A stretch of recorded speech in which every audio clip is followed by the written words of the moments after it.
Hi, I'm Lynn Evans, Curator of Archaeology for Mackinac State Historic Parks. I'm coming to you from the Archaeological Collection Storage area of the Peterson Center in Mackinac City. It's time to take another dive into the collection. One of the current projects that Mackinac State Historic Parks is just embarking on is the reconstruction of another unit on the east end of the Southwest Rowhouse. Now, while construction won't actually take place for several years, we are currently planning it, and part of that involves going back and looking at the artifacts and records that were excavated in the early 1960s. We don't know a lot about this house.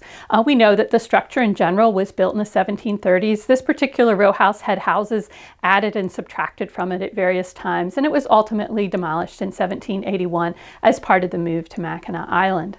Now, this house on the 1749 map is labeled with Chenier, which is a family name that does not show up in other records we have from Michilimackinac.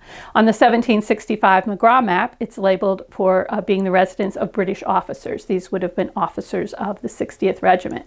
Today, I want to look at this little piece of brass or copper. It's a little saw, and there are some comparable examples found at French colonial fur trade posts, but it's never clear exactly what they were used for. Being brass, they're not very hard and they're not very durable. It turns out that we think what they were used for was actually sawing stone. Dr. Amy Roach-Fedchenko, in her dissertation research on blacksmiths at Michilimackinac, looked at many of our metal artifacts, and she decided that this one was not actually made or used by blacksmiths, but rather by fur traders making stone items such as stone smoking pipes or other small items.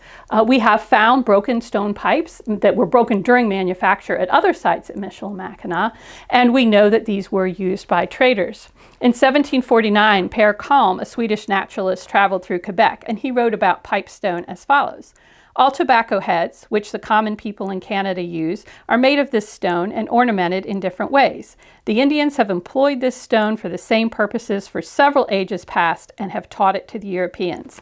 So just from this one little scrap of metal, it opens a whole window into looking at how the French and French Canadians adopted different kinds of technologies from the native peoples who, of course, had been here for millennia.